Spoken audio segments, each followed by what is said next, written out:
Okay, this is our third lecture in the Cat and Dog Theology series of the 1 Degree Off series as well. So we are going to be starting in, and this time you're going to be going over the prodigal sons. Not the prodigal son, but the prodigal sons. And you're going to start off by simply reviewing lectures 1 and 2 and then jumping into it. And it goes something like this. Hey, in our last two times together, we've talked about the fact that Christ died primarily for the glory of the Father. And if we don't understand that, if we think he died only for us, it creates two different Christianities. One that's very selfish and self-centered, which we call cat theology. The other, which is selfless, focused on God's glory, which we call dog theology. We then saw that those two differences create different outlooks in our worship, in our parenting, in our marriage, in all areas of life. And then we try to go a little bit deeper. Why is the glory of God the central focus? And we found out that his glory alone is the only thing that truly satisfies us. Like the four living creatures going around, never wanting to stop, the glory of God is that which satisfies us solely, tremendously, primarily. That'll satisfy us emotionally and physically. And then we began to realize that cats have some problems. They read their Bibles like a refrigerator. What do I want? Or as a kitchen. What do I want out of this kitchen? And I leave all the rest. That's how they read their Bible. They want a feel-good theology. And if theology doesn't make them feel good, they're not going to accept it. They're going to reject it. And then they also have a winner circle mentality. Where am I in this? How can I come out smelling good? So there's never any possibility that maybe God would call upon them to sacrifice in any way, shape, or form. So that's kind of reviewing what we're doing. In this time, our third time together, we're going to be looking at something called the prodigal son. Now, what you know is the prodigal son, but what we're going to discover are the prodigal sons.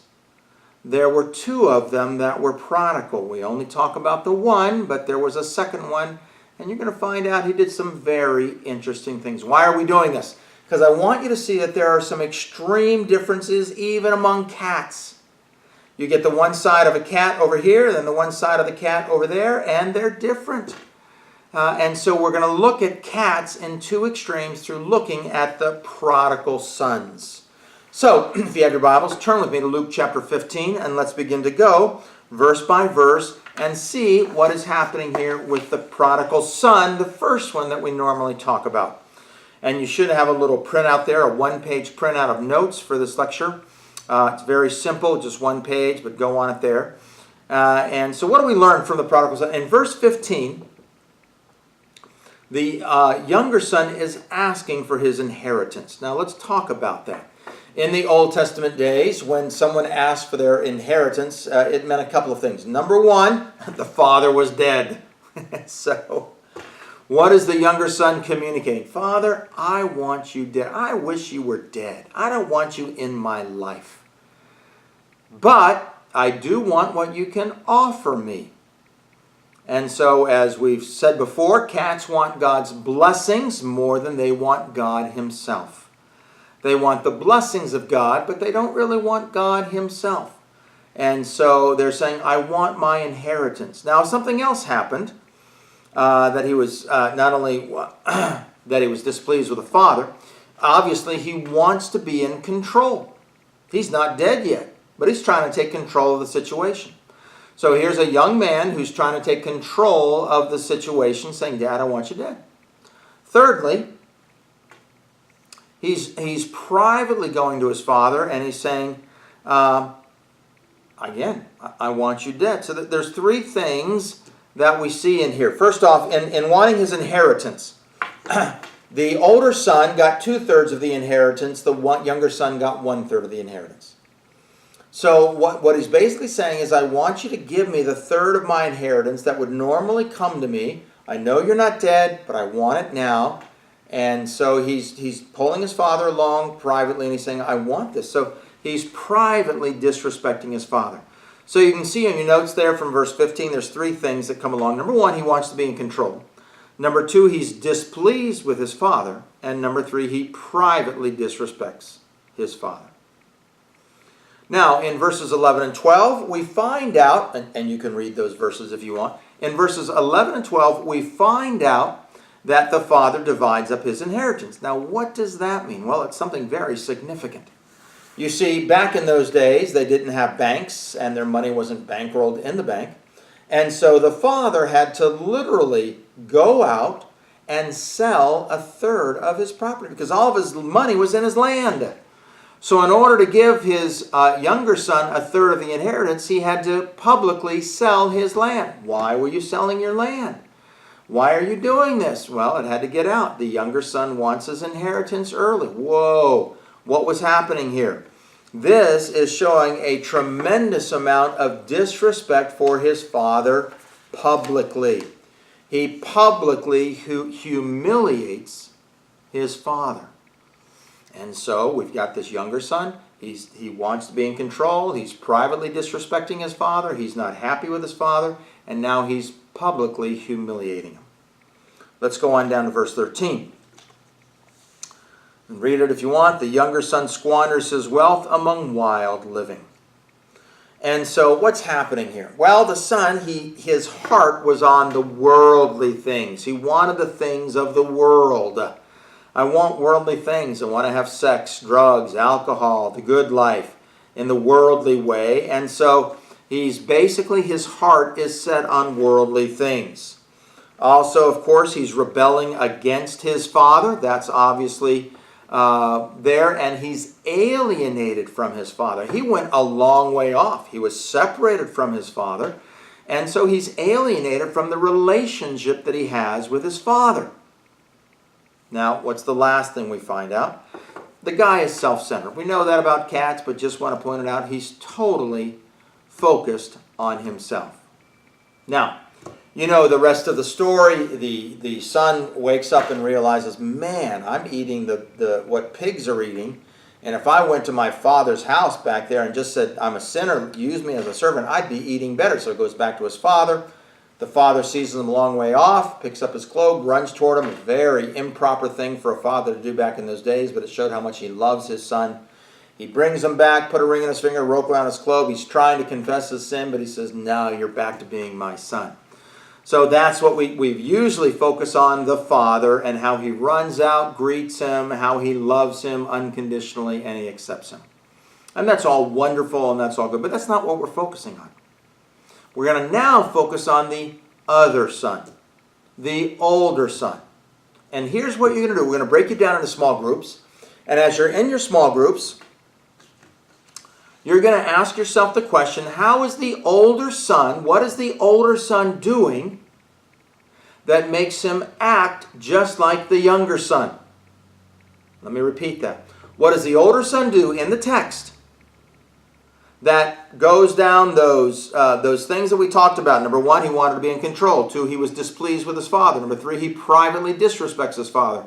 4, he publicly humiliates his father. 5, his heart is set on worldly things. 6, he's rebelling against his father. 7, he's alienated from his father. And 8, he's focused on himself. What in the text shows that the older brother was acting just like the younger brother? We're going to give you a good 10 to 15 minutes on this. We'll see how long it goes. But go to your small groups. Let's see what you come up with. Boom. Let them discover it. Here's what you want them to discover. In verse 27, it says, he was angry and refused to go in. He refused to go in. Means he wanted to be in control. And you could also add there, he was displeased with his father because he was angry for what his father was doing. Verse 29. You never gave me a goat that I should celebrate with my friends. Again, he's displeased with his father. Verse 29. Look. He privately disrespects his father. That was a very disrespectful term. Look. You never gave me. So he's privately disrespecting his father. Verse 28, his father had to leave the party to encourage him and to counsel with him and talk with him. He had to leave the party. All of his friends, all of his neighbors were at the party. The whole village came to celebrate. He has to leave the party. What is that? They all knew why. Where's the older son? Oh, he's out there. He's having a temper tantrum. So he's publicly humiliating his father, just like the younger one. And then we see his heart was set on worldly things. Verse 30, you killed the fatted calf for him? Why was he so worried about that? That calf was mine, is the older son saying. That was a part of my inheritance, and you killed that for him? He's rebelling against his father. Verse 27, he was angry and refused to go in. Verse 29, he's alienated from his father. Verse 29, I've been slaving for you and never disobeyed your commands. Now this is very key. I have been slaving for you. What is it telling you? He had no joy in his walk with his father. He had no joy in his relationship with God. It was slavery. Oh, I can't believe I have to do this. I've got to work through this. This is so hard. This is so tough. Listen, for cats see that walking with God is a drudgery. It's hard. It's miserable. There's no joy in it. But you got to do it because you got to be a Christian. And so it's very difficult for a cat to do. So he said, I've been slaving for you. And notice he said, I have done everything you've asked me to do. I have never disobeyed your commands. Notice that the father didn't correct him. This was a rule follower to the T. Never missed church, never missed Sunday school, always helped teach, always volunteered. He did everything for it, but not in joy. Not out of the joy of his relationship with God. He did it for his own sake, for his own inheritance, for what he wanted. He had lost the joy of the master. And finally, we find out that he's very focused on himself. He says, you never gave me a party. He's focused on himself. And he's alienated from his father with all of that. I've been slaving for you, never disobeyed your commands. What he's saying, there was no joy in here. I've been alienated emotionally from you for years, Father. That's what many cats are. They're alienated from God. They're doing all the right things. They're going to church. They're doing all these things. But they have no joy. They're not fresh in their intimacy with God. It's a bunch of rules. And they basically made a business contract with God. Okay, God, listen, I'll do this, this, and this. I'll go to church. I'll help teach Sunday school. I'll read my Bible. I expect you to do this, this, and this. You got to bless my business. You got to bless my marriage. You got to bless my family. They've got a business contract with God. They don't have a relationship. It's a business contract. And that's what cats do. So all of a sudden, we find out that everything the younger son did, the older son did. They were both cats. One did it outside the church, one did it inside the church. Both were alienated from God. Both were separated from his love. Both were focused on themselves. So what lessons can we learn just from the older son? Can cats get angry with God? Yes or no? Obvious answer, yes. Can cats make God look bad? Obvious answer, yes. Can a cat's self-righteousness be the very thing that keeps him away from God? In other words, I've been slaving for you all my life. Can that be the very thing that keeps him away from God? The answer is yes. Can cats be totally focused on themselves inside the church? Yes. Can cats challenge the wisdom of God? Yes. Why did you kill the fatted calf for him? And can cats be going to church and be totally focused on worldly wealth? And the answer is yes. Why did Jesus teach about these two types of cats? Well, let's go to the very opening verses of Luke chapter 15, verse 1. In this verse, we find that there were sinners and tax collectors. Why would he add tax collectors? Sinners are bad enough, but tax collectors are the worst of the worst in Jewish culture and tradition. And so he's saying, we got sinners and we got tax collectors. I mean, man, these are the worst that were there in the crowd. And then it said we have the Pharisees. Uh-oh. The Pharisees? Yeah. Who were the Pharisees? The religious leaders. Why did he address them? Because they were the older son. They're the ones who are slaving away, keeping all the rules, worried about the finances. How can they be blessed? But they're alienated from God by keeping all the rules. So Jesus tried to help us to understand that there are two different types of cats. We can be alienated from God by breaking all the rules outside the church. Let me repeat that. We can be alienated from God by breaking all the rules outside the church, or we can be alienated from God by keeping all the rules inside the church. Let me say that one again. We can be alienated from God by keeping all the rules inside the church. So, what can we learn from this? Tons of things. We're going to break it down into your small groups. And as you break it down into your small groups, here's your question. What is a cat going to look like? A cat leader going to look like who's keeping all the rules inside the church in Kenya, but who are still alienated from God? What's their life going to look like? What's their ministry going to look like? Go to your small groups and talk about that. Give them 4 minutes. What are some of the answers? Cats are far more focused on their role and their position in the church. Maybe I've got to be the elder, or I've got to be the associate pastor, or I need a title, or whatever, but they're focused on their position, and they're not there to serve. They're there to be for other people to look at and to gawk about. There's pride in their position. They're far more worried about advancing the church's kingdom than God's kingdom. Now let me just harp on this one a little bit. Many, many years ago, I was at a church where the pastor said to the congregation, he said, I want you to know that we are believing God for literal miracles in this church. And I thought about that, and I just thought, there's something wrong with that. We're believing God for literal miracles in this church. And then it dawned on me, why are you only worried about miracles in this church? Why not believe God for miracles in the church down the road? Oh, I know why.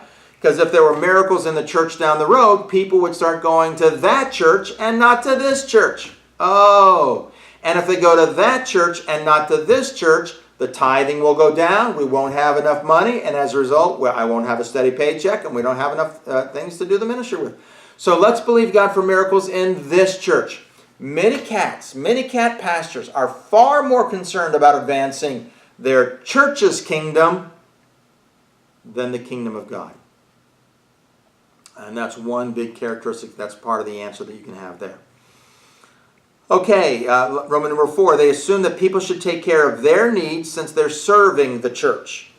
They're assuming that people should take care of their needs as they serve the church. Hey, you guys got to be tithing, got to take me. I need some food. I need this. I need that. I need a car. Help me with a car. And then lastly, they can they can get into sexual sin because they think they're untouchable.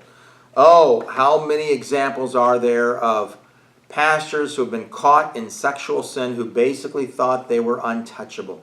They were the leader. Everybody's looking to them. They can do whatever they want. No one's going to challenge them. Oh, that is a perfect cat. That's a perfect older son getting into problems, getting into troubles because they think that they are untouchable. They deserve everything. And finally, they make God look bad through their choices. Okay. In that now, we're going to move on to another small group discussion question. And in that small group discussion question, we're going to say one of the things that we teach is that cats have wrong priorities. Whether it's a leader of a church or whether it's anyone in the church, cats have wrong priorities. So we're going to have you look at what are the wrong priorities of a cat. I want you to try to list them out. Here's the number 1 priority, number 2, number 3, number 4, number 5. Maybe 5 should be plenty. But list out the priorities of a cat. See if you got what we got with Unveiling Glory and see how it works. Go to your small groups. You get about 5 minutes with this one. Okay, here's what we say for a cat priority. The number 1 priority of a cat is to stay healthy. Stay alive and be healthy. I want to be alive. How do we know that? Go to any prayer requests in churches. The majority of them are health requests, and they're basically communicating, I don't want to die. Number 2, I want to be safe and secure. I want to get a good a house or an apartment or a home, wherever, in the bush where I'm safe and secure. I don't want people around me, and because I want to be safe and secure. Number 3, they want to be blessed. Once they've got their health, their safety and security, then they want to be blessed by God. God, give me things. Bless me with things. Number 4, I want to make sure the local church meets my needs. And then number 5, somewhere on down there is the glory of God. And that's kind of their lower priority. Then you go to a dog. What are a dog's priorities? Number 1 priority for a dog is the glory of God. God, glorify your name through the sickness. Glorify your name through the fact that I lost a job. Glorify your name through the struggles I'm going in my marriage. Glorify your name through my children, through my business, through my ministry, through my cows. Oh, God, bring your name glory. First thing about a dog, what they're constantly focused in on. Okay, that's what you're going for with these small group questions. Okay, you're wrapping it up now. You're at the very end. You can review. Look, 1 degree off. Most of us are 5 degrees, 10 degrees off. Oh, man, our Christianity has gotten so much in a wrong direction. Let's get it back online. Let's head for the glory of God and live for the glory of God. Now, you can break them down into small groups. Name one thing that you learned from all 3 lectures. What's the number 1 thing you're going to walk away from? That's a question. Or number 2, what's the number 1 thing you're going to do differently as a result of this convention, conference, whatever? Have them discuss it and think 3 or 4 minutes on that one, or what you're going to do. Have them discuss it, and then you're good to go. Then what you do at the very end. Okay.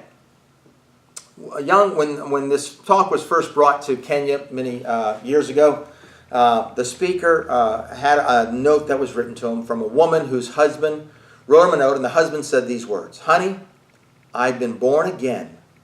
I've been born again. What did he mean by that? Well, it was very simple. He said, I had no idea.